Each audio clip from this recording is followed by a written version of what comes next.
hook. These are actually three of the topics in which genomics does in fact intersect with the law, and I'm going to be talking about some of the ways in which that happens, and I think the future of this happening as well, right? So let me give you all a couple of hypotheticals to mull over while I go through some of them. You could think about how we might respond or how a court might respond to some of these hypotheticals, and then I can show you the answers, so to speak, afterwards, right?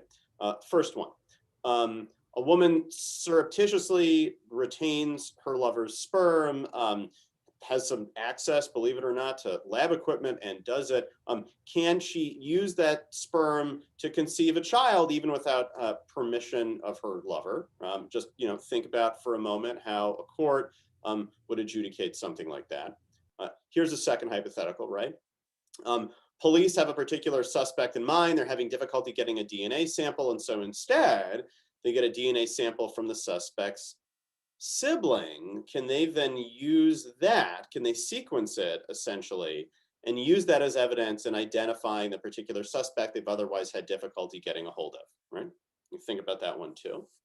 Last one, a doctor finds a particularly valuable genetic variant in his patient's spleen. Can the doctor, without informing the patient, use that spleen sample to develop a lucrative cell line and do so without knowledge or even compensating his patient for the privilege? While you think about the possible answers to these hypotheticals, I guess I'm here to tell you that they are, in fact, not hypothetical. These are all real cases that have been decided by courts. So on the first issue, can a woman surreptitiously retain her lover's sperm and use it to conceive a child without the lover's permission? The answer is yes. This was recently, 15 years ago, decided by our Illinois appellate court here, that by the time the case actually was being litigated, the woman in fact had conceived a child using the sperm that she had otherwise surreptitiously obtained. The court essentially answered yes. Sperm is abandoned property, or at least has the indicia of abandoned property. It can be reclaimed by anyone else who finds value in it. And so despite the fact that this person became an unwilling genetic parent, there was no cause of action between him and his former lover, right?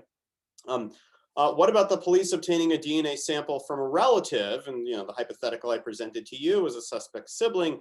Can they use it as evidence in identifying the suspect itself? And the answer to this question is yes. There's actually many cases about this, about police going on hunts through genomic databases to find or to match DNA sequences in order to whittle down suspects. One of the more recent ones just happens to happen from this case that came out of the Circuit Court of Virginia. It's actually still pending right now, where the suspect's sibling had a suspicion that his brother was involved in a crime, and so when police approached him to give a DNA sample, he willingly obliged, knowing essentially it was going to implicate his brother.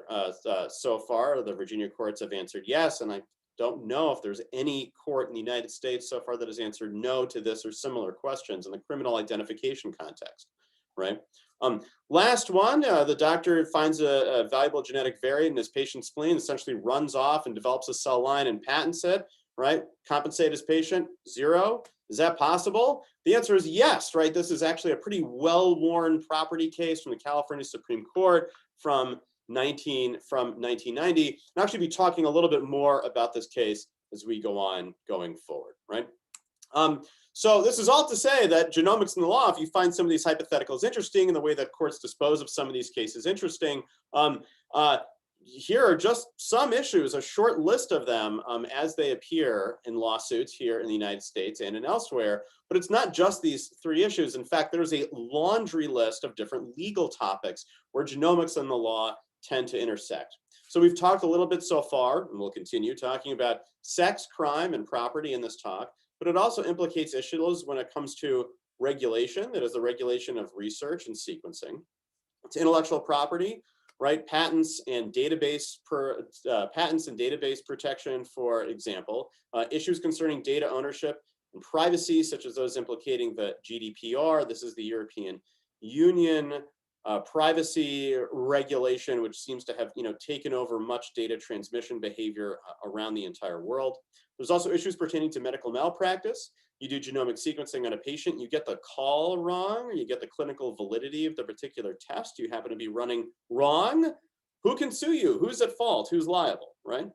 There are some national security issues when it comes down to the genomic sequencing of pathogens and when, to whom, and under what context and information should be released. There's issues pertaining to employment discrimination.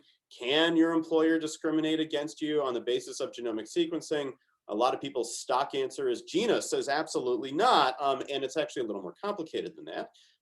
There are issues pertaining to insurance. Can a health insurer or a life insurer or both make choices about who they are going to insure, what their premiums are going to be based on genomic sequencing? Again, the answer is particularly complicated. And then also there's issues pertaining to genomic modification like CRISPR, which for those of you who have not been hiding under a rock today, won the 2020 Nobel Prize for Chemistry just early this morning, right? These issues and more are issues that come at the intersection of genomics and the law.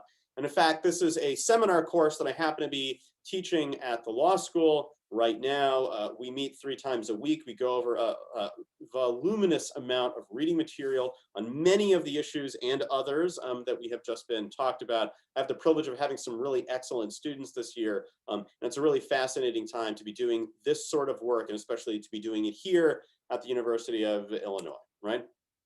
Let me go through a couple of cases and just kind of unpack some of the details about how this has worked in practice so far, and essentially for what this means for lawyers and for policymakers and, God forbid, law professors like myself alike who study some of these issues, right? So let's start off with this chestnut I mentioned earlier, this Moore versus Regents case.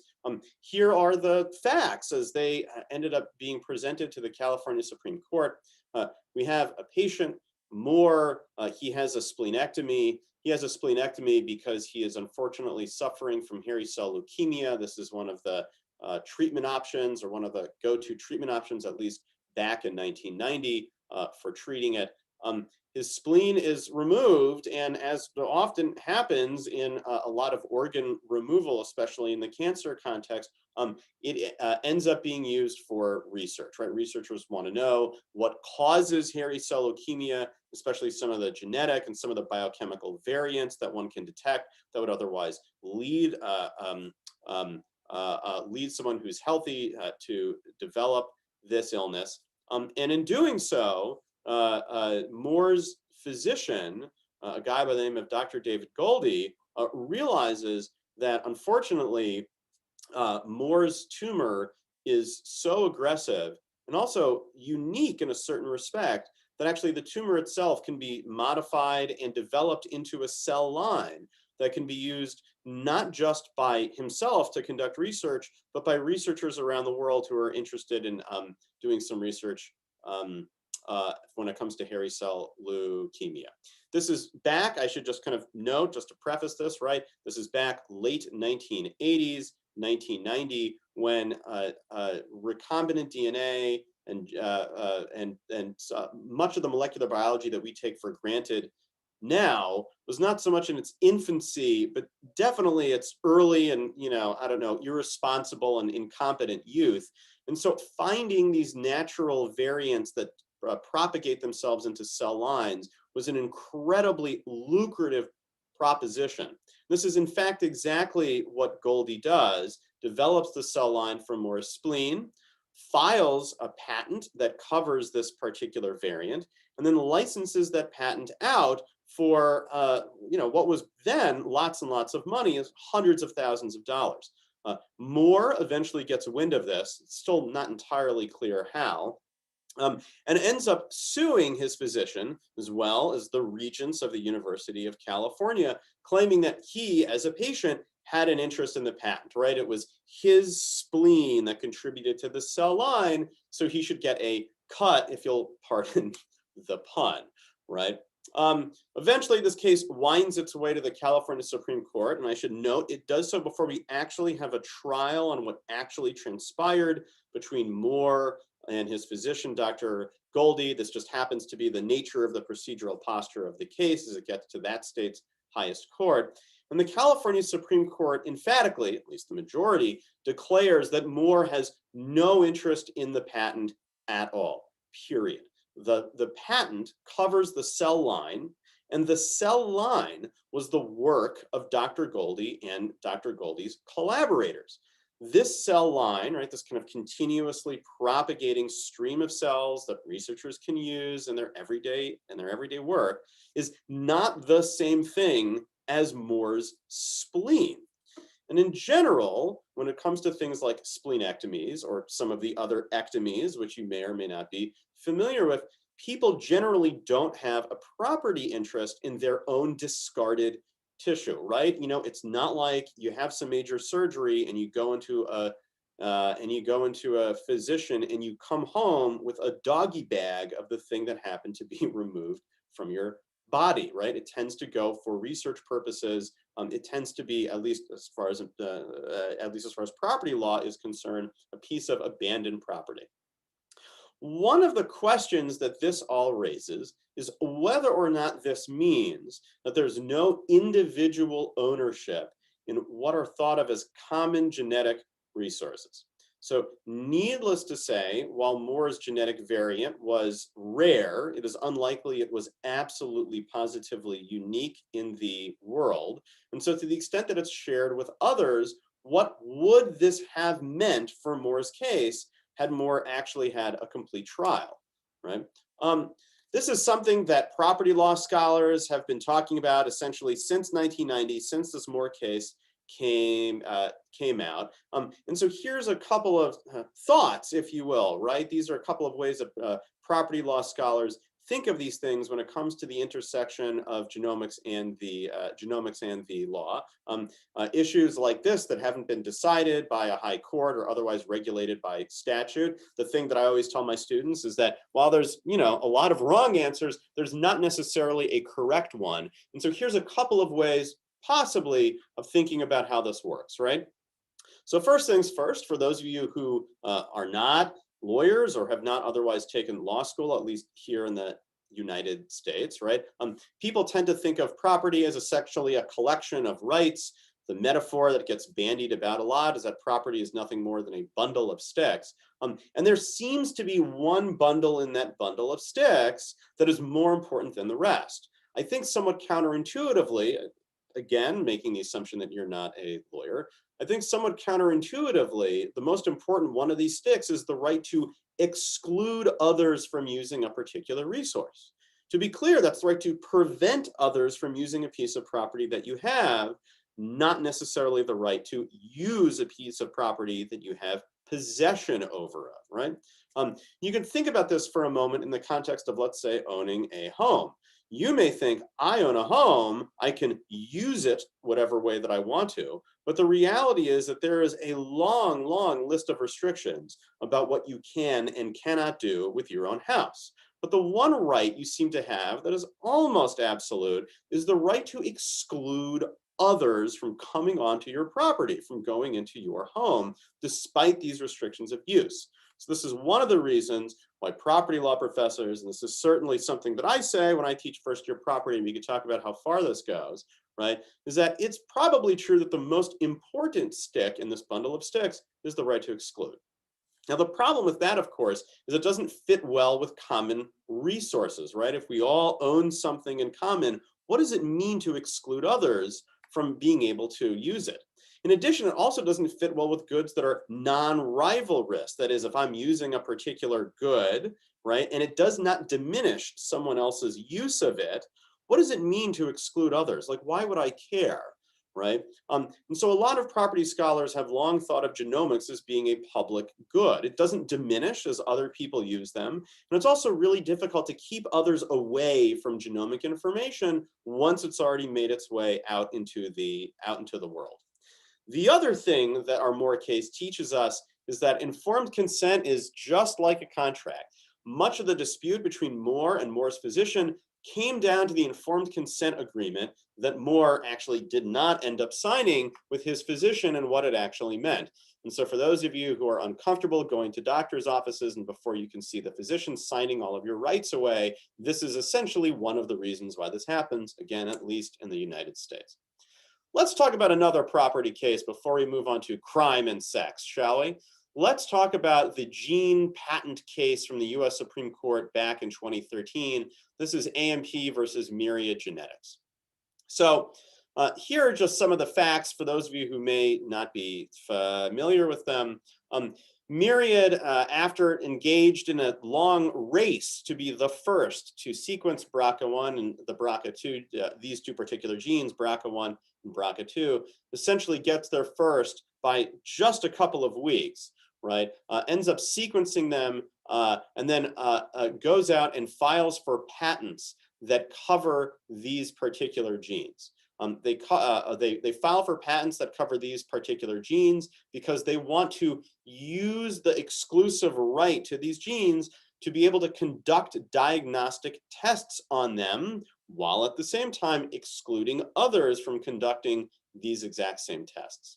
And so as the late 1990s and early 2000s begin to approach, it looks like Myriad Genetics is the only company, at least in the United States, that is conducting diagnostics for early onset breast and ovarian cancer risk based on the sequences of these BRCA1 and BRCA2 genes. Needless to say, and thankfully so, this raises the ire of a bunch of clinical geneticists out there, including the American Civil Liberties Union, the ACLU, and this outfit known as the Association for Molecular Pathology. This is a bunch of physicians who are otherwise conducting tests like this. And they're able to garner a bunch of public interest in the legal dispute that they're having with Myriad, with slogans such as "Don't patent my genes," right? My genes. Again, we can think about this in the common resource context and whether it makes sense or not. This case gets a lot of press coverage. And were we doing this live as opposed to over Zoom, I would do something like, show me some hands if you remember hearing about this case before.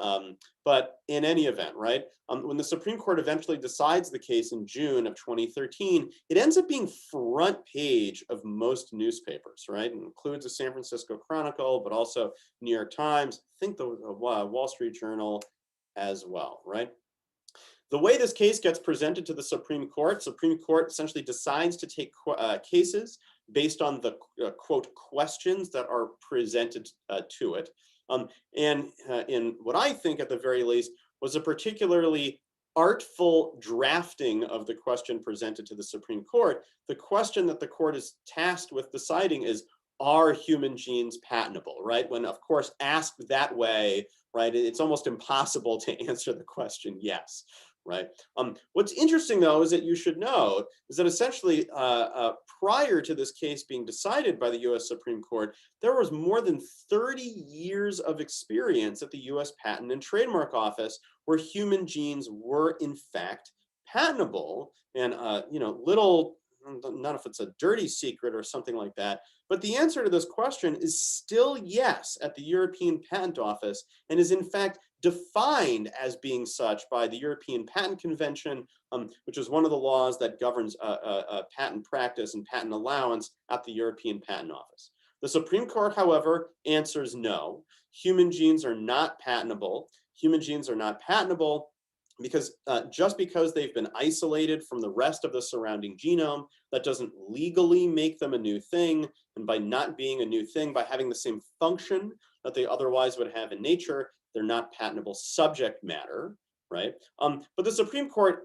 tries to keep an open door for some concerns from the biotechnology industry by saying that these gene snippets are essentially patentable. These are essentially cDNA variants of some genes of interest. I'll just note here and just say that a bunch of later cases after this case, Myriad Genetics, have come out, have also really put the kibosh on patenting cDNA, at least assuming that the cDNA is like almost exactly or at least the coding portion is almost exactly the same as the rest of the isolated gene. But this is in fact what the Supreme Court says when the Myriad Genetics case gets decided in 2013. 2013. The aftermath of the case, though, gets particularly complicated. So Myriad, now being denied the ability to patent genes and also to exclude others from practicing its invention, again, this like right to exclude and why it's so important stuff, decides to take all of the information that it has garnered from sequencing at that time thousands of patients and turn it into a database that it itself is going to keep completely secret. That is, it's simply not going to license it to anybody else. You want to make use of Myriad Genetics' full and proprietary database, then if you're doing BRCA1 and BRCA2 sequencing, there's only one game in town, Myriad, right? This behavior, right, this desire to wall off a bunch of clinical genomics researchers to anyone who doesn't use the company's particular product, raised a bunch of ire among bioethicists. And there has been an attempt to essentially recreate, using physician reports, the Myriad Genetics database on services such as ClinVar, essentially a database of genomic variants and what some of the possible clinical implications of those are. Meanwhile, the Myriad Genetics case gets decided in 2013, right? And 2013 is an interesting time in the genomics field because it is just about a year or two after the rise of what now has been called next generation sequencing. So when Myriad Genetics first gets their start, it's something of a laborious, even if it's an automated process, to sequence individual genes for variants gene by gene. Starting in the mid 2010s, getting into 2012 and 2013, doing automated, relatively easy whole genome sequencing truly becomes an opportunity for clinical geneticists out there. And so while the Myriad case is getting decided, next generation sequencing technology largely eclipses Myriad Genetics' gene by gene approach to providing diagnostics for these things. To be clear, there's still some issues that arise when it comes to gene patenting, but now what we've got is we've got a bunch of companies that patented methods of diagnostics using gene panels, 30 genes at once. We're going to look at all the variants, 50 genes at once. We're going to look at all these variants here, and we're going to provide you a diagnosis that way, as opposed to single gene patenting. All right, that was property. Let's move on to crime for a second, right? There's a particularly interesting case that's currently pending before the New Mexico Supreme Court. It's called State versus Yepes. Let's just talk a little bit about what's happening there and how it relates to genomics writ large, right? Here are the facts. They're somewhat ugly, as many criminal cases are, right? A boyfriend and his girlfriend's father get into an argument, and the boyfriend kills the father, right? Essentially, as the argument heats up. He is arrested. He's charged with murder. And interestingly, because there's a number of eyewitnesses at the time, doesn't dispute the factual account, but claims that he cannot be held responsible because he didn't commit the murder intentionally.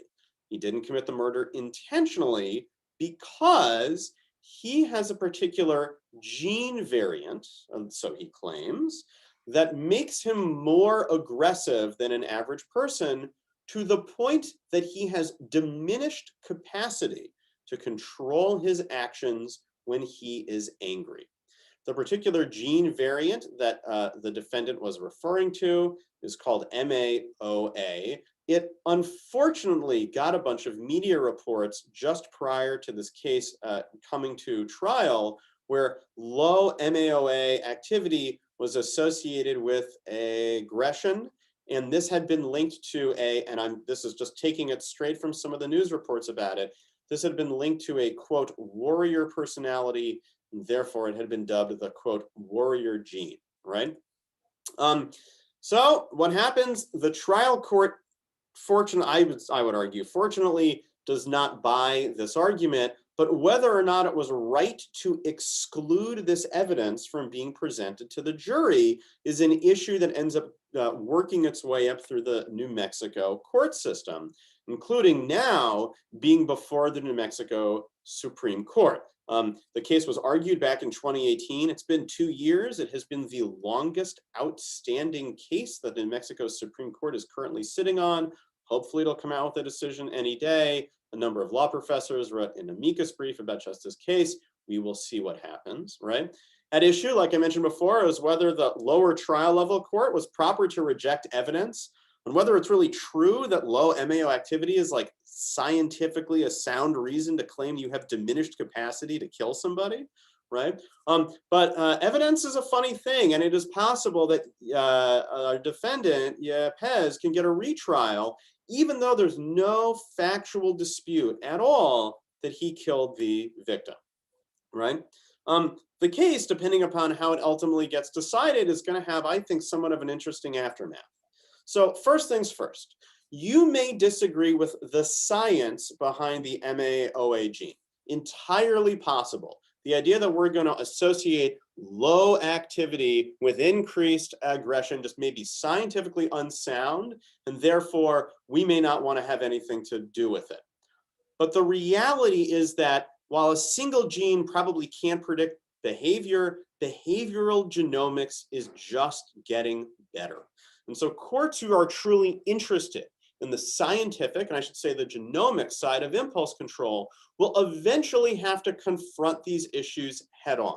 At some point, there will be a tighter link between behavior and behavior concerning impulse control and things like the genomic panels that we previously talked about. We were talking about the Myriad case. This is ultimately, as Professor Anita Farahani has wrote extensively about, is going to raise knotty issues about whether the legal concept of free will, especially as it pertains to criminal defense, is in fact a scientific concept. Like, are we going to actually like measure impulse and decide that at some threshold you have free will and at some threshold you don't, and therefore you couldn't have intent to commit a particular action, or whether it truly is just a legal concept, right? It's a fiction that we believe that everyone is otherwise not under duress when they're making the particular decisions that they do, even if it's genomic duress. This is just something that courts are unfortunately going to have to be confronted with sometime in the future. All right, that was crime. Let's talk about sex, right? And by sex, I mean the Consolidated Appropriations Act of 2016, Section 749. Just as good, just as good. What's the Consolidated Appropriations Act of 2016? This is a rider on a federal spending bill that bans the Food and Drug Administration from acknowledging, from simply acknowledging whether it exists in application for research, quote, in which a human embryo is intentionally created or modified to include a heritable genetic modification. The worry here, of course, is that some members of Congress do not want to task its administrative agencies with reviewing a research protocol that may yield designer babies, quote unquote, if that's a term that you otherwise have heard in news reports recently. The reality about what this spending rider does, or the spending bar, I should probably say does, is that it bars most clinical research on heritable genome editing.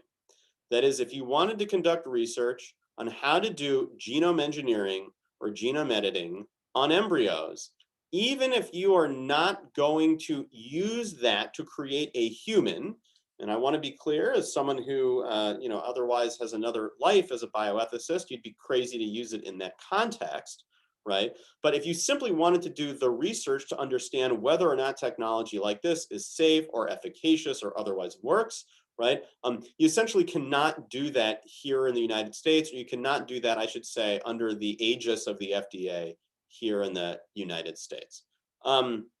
This comes against a backdrop of increased worries that further advances in cheap and easy genome editing. This is certainly true in CRISPR right now, right? I mean, it's, popularity can't be denied, and relative to other genome editing techniques that came prior to it, it is much easier, it is much quicker, it is much more precise for the most part, and it is much more easier to control. But there's some worries that this technology, when paired with other assistive reproductive technologies, such as IVF or induced pluripotent stem cells, may lead to designer babies. To the extent that you are interested in some of the bioethical intersections of these particular questions, let me recommend for you this wonderfully written book, also provocatively titled. Obviously, Hank and I share a penchant for provocative titles, at least me when pushed, right? The End of Sex, which goes over some of these issues and what the future of this is likely to accomplish. One of the things that I think is worth mentioning, because it keeps coming up in the US context, is no one's going to do it if private health insurers are not going to pay for it. The reality is that health insurers are almost certainly on board for the marriage of these two technologies. They pay hand over fist for a bunch of wasted IVF cycles every year and for the care of a lot of very expensive monogenetic disorders. They would certainly be funding something like this if it were cheap. And so this raises, to the extent that this is going to actually happen, this raises a hornet's nest of ethical issues about exactly what to do when faced with bans over just simply doing research on the technology to figure out whether it's safe and effective, and a lot of additional public interest in using the technology when it's actually available, right? Interesting thing about this writer, though, if we go back for a moment, we will notice the magic word. Intentionally created a human embryo is intentionally created or modified. But lo and behold, we are not only limited to editing human embryos, it is also possible these days to edit sperm and eggs, right? And so just out today, hours ago, I have a piece out in the Journal of Law, Medicine, and Ethics with Glenn Cohen and Eli Adachi on just whether or not this consolidated appropriations rider would apply to genome editing of gametes, right? That is sperm and eggs. And one of the things that we advance in our piece is that the appropriations rider, if you read the text carefully, does not clearly apply to the editing of sperm and eggs, right? If the thing that you are modifying are sperm and eggs, and you happen to put those together to become an embryo, that is no functionally different than choosing with whom you are going to mate to also create an embryo. The embryo itself is not being modified, right? It's only the antecedents that are. This may seem like an argument that's too clever by half, but the important part here is that this changes, we think, some of the moral, if you will, or bioethical calculus on whether or not this should be permissible by a Congress, regardless of whatever its political makeup is, either soon or in the future. We think that this is true because there's virtually no moral dispute on the editing of somatic cells for therapeutic purposes. Many, many people are interested in the use of CRISPR to treat diseases in adults, and there's relatively few bioethical arguments against using the technology as a therapy that way. But also similarly, right, there seems to be little moral regard for sperm or eggs themselves, unlike embryos. And with respect to this little moral regard for sperm, you can go back to the Irons case that we had talked about at the very beginning of this talk, where the court essentially said, go ahead and conceive with the surreptitiously collected sperm, because we, the court, believe that discarded sperm is just as good as abandoned property or even trash, if you will, right? So if that's true, then in theory, at the very least, regardless of where you are on the kind of bioethical or moral side of the aisle about embryo genomic editing, it's certainly something that Congress should use as the impetus to remove this acknowledgement ban that currently exists in the consolidated appropriations rider now. right? So what does this all mean if we're going to kind of tie this all together? What does this all mean both about genomics and the law, and maybe be a little more specifically about genomics and the law and sex too? First things first, right? The truth is, and I can't recommend enough reading Hank's book, Henry Greeley's book, The End of Sex, about just this. The reality, fortunately, unfortunately, is that the legal future of sex, and to be clear, sex for reproduction, is uncertain, right? In terms of what assisted reproductive technologies are still going to be on the table or not, right, is something that policymakers, for better or for worse, are going to have to grapple with, and are especially going to have to grapple with as our understanding of both genomics and genomic engineering becomes more and more commonplace. This is certainly true with respect to assisted reproductive technologies, which, at least in the United States, is currently responsible for something on the order of about 1 in 30 live births here. So as this technology becomes more popular, as genome editing becomes more popular, this is something, again, that policymakers are going to have to struggle with.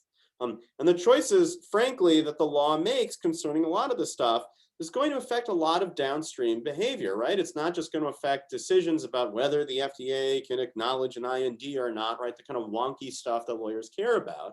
But the reality is that it's going to affect decisions about parentage. It's going to affect decisions about heredity and responsibility and children, much in the same way that the law generally does now, for better or for worse. That's it. We've got, I don't know, 20 minutes or so for questions, and I'm more than happy to take any questions you may have about any of this stuff, or to the extent you wanted to just gab about like the CRISPR patent fight, given the Nobel Prize announcement today, I am more than happy to do that too, right? So thank you all very much. Thank you very much, Jacob. We did get a few questions in the chat here. Sure. Yeah, the first question that came up was, in your original examples, what remedy did the man who had his sperm appropriated seek? What remedy did he seek, right? So he first he sought an injunction to prevent conception. That was too little too late. He also sought a legal declaration that he was not a quote unquote genetic parent, right? So he was not a he was already not listed as a legal parent for purposes of the dispute between the two parties, but he wanted like some declaration from the court that he also wasn't a genetic parent because he didn't consent to conceive the child, and the court also said no on that one. Essentially, that there were many instances in which men did not consent to being the genetic parent of a child, but that did not make it so. So no real available remedies. I don't think he sought damages, but certainly didn't get any either. On that same thread, someone asked if someone obtains sperm surreptitiously to conceive a child without the other person's consent, could they still legally request and demand child support in those cases? Right. So this is where this issue about whether or not someone is a legal parent or not matters. And so in that particular case, the case that I noted earlier, right, the woman in that case did not seek to list her former lover as a legal parent, and so was not seeking child support. So I mean, you know, it's not clear on its face that that exact same set of circumstances would result in the man also paying child support in that particular context. But I mean, I think it's worth noting that there are no shortage of cases of men being surprised that they have fathered a child unknowing to them or against their will that have otherwise been required to pay child support, right? So one thing to think about is whether or not surprise in this context is different from surreptitious behavior. I would have to imagine that a court would say no, right? I mean, you know, if you end up having sex with, if you're a man, you end up having sex with a woman, and you know, you thought that nothing had happened, and later you find that you're the child. It's not like it's a legal defense to walk in and say, well, I don't want to be listed for child support because I didn't think that that was ultimately going to end up happening, right? If there's one thing I guess the Irons case teaches us, maybe it's that, but we'll have to wait for something that's more on par with the same factual circumstances. So another question we got here was, how can a cell line be patented to begin with? Because I think this was in one of the early cases of that, but yeah, what's involved in patenting a cell line in general? Sure, great question. So first things first, it has been the rule in the United States since at least 1980 that the fact that something is alive does not mean an inventor cannot patent it. So one can patent genetically modified cells. They are a new invention just like anything else. Maybe a more nuanced question is like, well, how could you patent a cell line? Isn't that just like cells as they exist in nature, but they've been slightly modified in a way so that they continuously propagate? And the answer to that question is that those modifications that make them continuously propagable are the things that make them a new invention, at least under the patent statute. And so we've had patents covering cell lines now for 40 years, right? Yeah, so about 40 years or 40 years plus. I have a 2015 annual review of Genomics paper that goes shallowly but somewhat into the history of patenting living cell products just like these. And again, since 1980, they really have had no issue at the patent office for whether or not they've been patentable subject matter. I'll just stop here and just kind of note that there is a menagerie of living things that are patented in the United States. We have patented genetically modified turkeys. We have patented lines of mice that researchers use in a lot of their day-to-day activities if you're running a mouse lab, right? We have patented fruit flies. We have patented we have patented bacteria and other microorganisms, and this has continued, since the Myriad case, which really only was about patenting individual genes. In addition, there were attempts by researchers. Again, if anyone remembers Dolly the sheep, right? This was like the first mammal, I think, that was cloned by this process called somatic cell nuclear transfer, right? Dolly the sheep was patented. By the Rosalind Institute, excuse me. So I mean, living things in the US are patentable, living things even in the European Patent Office are patentable. The fact that a cell line is composed of living cells makes no difference to patent examiners. And then we had a few questions about the defense using your gene variations in the defendant's their case. So one person asked, in the future, if courts are starting to rule on whether science and genomics can decide human behavior, would each gene then need to be on a separate trial, like a case by case, or would there be kind of overarching questions and groupings of genes, or how would that? Yeah, great question. I think the short answer is, unfortunately, it's probably going to be on a gene by gene basis, right? So for each trial you have, if you are the defendant, or for that matter, if you're the prosecutor, and you want to bring in scientific evidence like this, there generally needs to be a hearing, right, at the court for whether or not it's going to be allowed.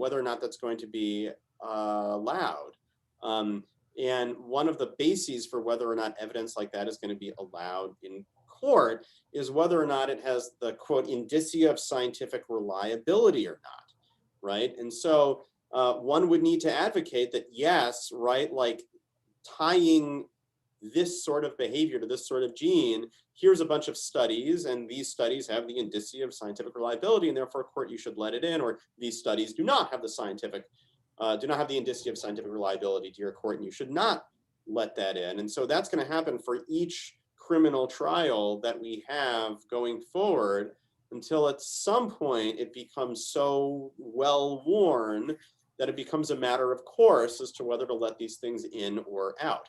I think one of the complications that we're going to have going forward is when we are faced with gene panels, right? I mean, you can have one court saying that these 30 gene panels, this seems to be permissible scientific evidence, but this overlapping subset of 29 are not, right? And so it's just something that we're going to continuously face, or that courts are going to continuously face going forward. There's certainly, for better or for worse, does not seem to be a diminished appetite for courts to at least initially consider genetic evidence like this when it comes to behavioral issues. And then another question on that is, if the behavioral genetics get to a place where that deterministic association can be placed on a set of genes, would then designer modification of sperm or egg targeting those genes make one liable? Or who would be liable in those cases? That is such an excellent question. The short answer is I don't know, right? So in the criminal context, right, sometimes it mainly goes toward punishment rather than guilt, like whether or not the court should give me a long sentence or a short sentence rather than whether I'm guilty or not. Sometimes criminal defendants have relied on negative aspects of their upbringing to argue that they should not be entitled to a long sentence. Like it's, they're less morally culpable, right? And so I guess if you really wanted to stretch things out, right, and you had parents that genetically modified a criminal defendant and they did so in a reckless way that caused the defendant to lack capacity to do some certain things, like, could you use that in the same context that this like lack of culpability stuff gets used today? Maybe. I mean, one of the to be clear, I'm not a criminal law professor. I mean, but one of the things about criminal defenses, at least in the United States, is that they are endlessly creative. And I want to be clear, I don't mean this as a jibe, right? I mean, criminal punishment in the United States, should not come as a surprise to anybody, is extraordinarily severe and tends to, unfortunately, rope in the innocent with some alarming sense of frequency. And so criminal defense attorneys have essentially adopted a strategy, or at least primed, to come up with scientifically and technically creative defenses to serve as a bulwark against that, right? So, I mean, is it something that we're going to see in the future? Maybe, although we're probably not going to see it for, I don't know, 30 years or more.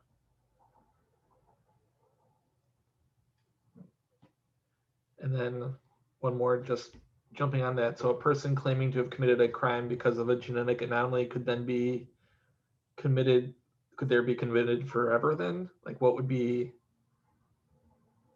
I guess, so the question was. Yeah, sure. So right. So let's make an analogy to this, and the typical way that insanity defenses get levied in the United States, right? There's essentially, depending which state you're in, essentially two variants, right? The first variant is that you're either not culpable because you're mentally insane, and if that is true, and by insane, to be clear, I'm using this as a term of art to mean that you lack the capacity to understand either your actions or the object of your actions. This is an older definition of what this means, but I think it's more encompassing and therefore useful for this, portion of the question and answer, right? So, I mean, there are some states that essentially say you're not culpable for doing this, and so we have to essentially jail you, right? And until that aspect of the defendant has been treated. Obviously, the unfortunate reality is that people get jailed and then not treated. There was a horrible expose about this in the New York Times about prisons in Florida doing just that, right? The other way that this gets sorted out is you're legally guilty, right? And you are imprisoned during the duration of the period of your insanity, but once that goes away, then you just go to regular prison, right? And so I guess, right, one way that this would come out is that, like, you know, you have to be jailed until, I don't know, you otherwise commit to getting reversible genetic modification to take away the thing that made you aggressive. I mean, like, that's possible. I mean, but, you know, it seems really far afield, right, from, I think, some of the concerns that we legitimately have when it comes to mental illness and criminal defense versus some of the stuff that's being articulated when it comes to our Yepes case that we essentially have now.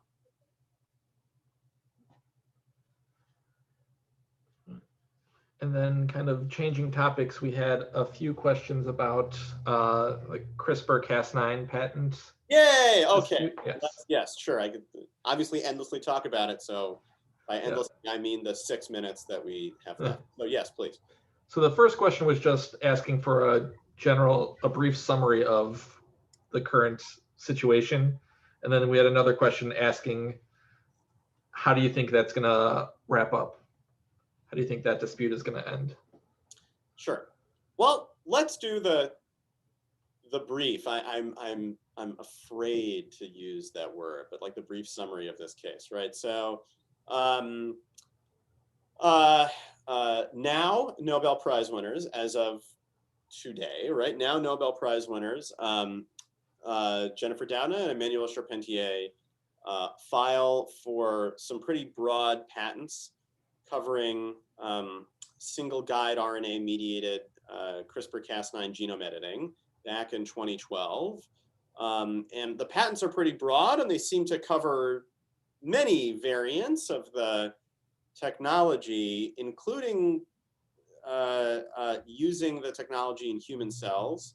But the patents themselves, like the written description of the patents, don't provide a whole lot of details for how to get that to work in human cells, or whether or not, by virtue of them working in bacteria, it would also necessarily work in eukaryotic cells. A couple months go by, Feng Zhang at the Broad Institute files for patents just specifically on doing this work in eukaryotes, and includes more robust description about how to get this to work in eukaryotic cells. This ends up becoming part of a dispute within the patent office. This dispute is called interference. It is a type of procedure that is unique in patent offices to the rest of the world. That is, only the United States has interference proceedings like this.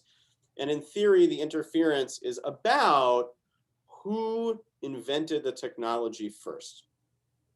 The Patent Trial and Appeal Board has a trial over this interference, and it decides that the what of the question, that is what the technology is who got this to work in eukaryotic cells first. And because it decides that that's what the what is, it essentially tells the two sides to go their separate ways.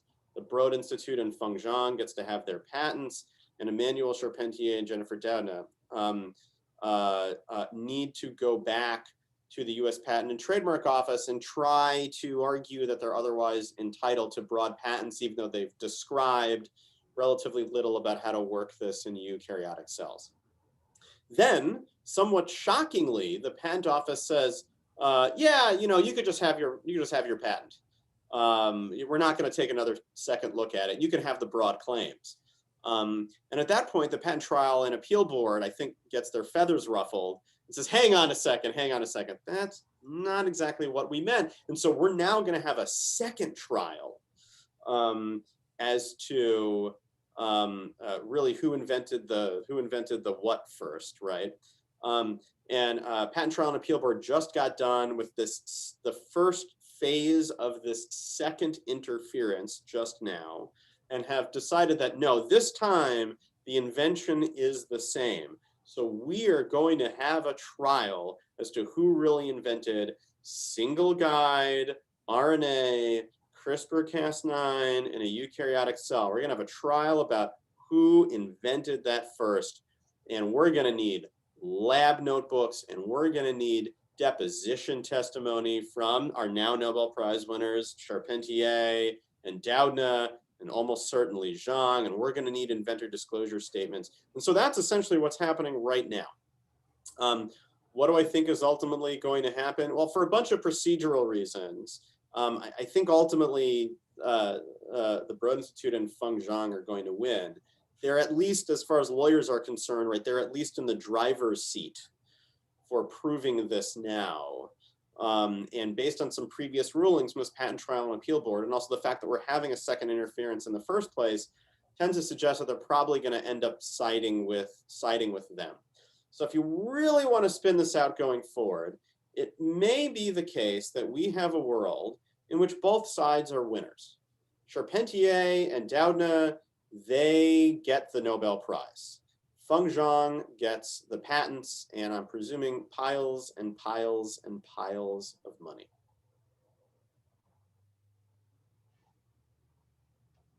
Cool. That's a very interesting summary of these very cool questions. We have a couple more quick questions, I think. Sure. Yeah, just throw them out there, and I'll try to answer them quickly before our time expires here. So as sequencing of material found at crime scenes becomes more common practice, what privacy issues do you think will arise from that for identifying suspects, similar to finding fingerprints and other things like that? Oh yeah, I mean, so what is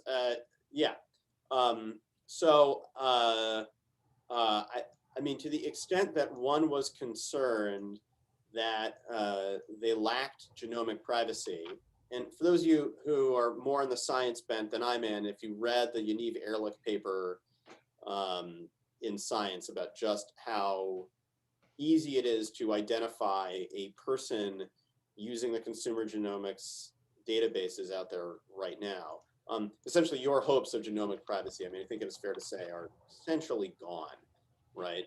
And so one of the things that we're finding is that law enforcement are increasingly turning to these consumer genomics databases to identify suspects.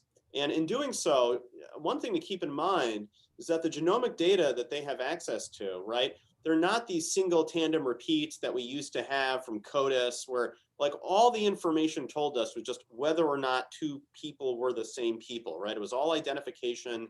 There was no medical information to it whatsoever. When it comes to whole genome sequencing, which is what a lot of this stuff is doing, or at least like a long series of single nucleotide polymorphisms, right? A lot of that implicates a bunch of health information. And it really doesn't take a whole lot of sleuthing to figure out what that means with respect to a family tree. So if you have a criminal third cousin, as many of us do, right? You know, if you have a criminal third cousin and they leave some DNA at a crime scene, and the DNA suggests that other family members harbor some particularly malicious genetic variant, and you're worried for whatever reason that law enforcement or somebody else is going to find out information about that, they probably will. And that is the world that we live in today. Well, I see it's past time, and I know that Zoom meetings are not necessarily are not preferable to doing this in person, but the one thing that nobody likes for sure is Zoom meetings that go over time. So I'll use this opportunity to say thank you so much for coming and listening to my talk. It was a pleasure presenting to all of you, and I really enjoyed answering all of your questions. And if you would like to ask more, feel free to send me an email. I'm really easy to find on the internet, right? No excuses for not finding me. So thank you very much, Danny. Thank you so much for having me, and to everyone organizing the Chambana Science Cafe. Thanks for inviting me. Thank you very much for your talk, and I look forward to hearing from you again. But yeah, thank you so much. All right, everyone. Thanks so much. Speak to you soon.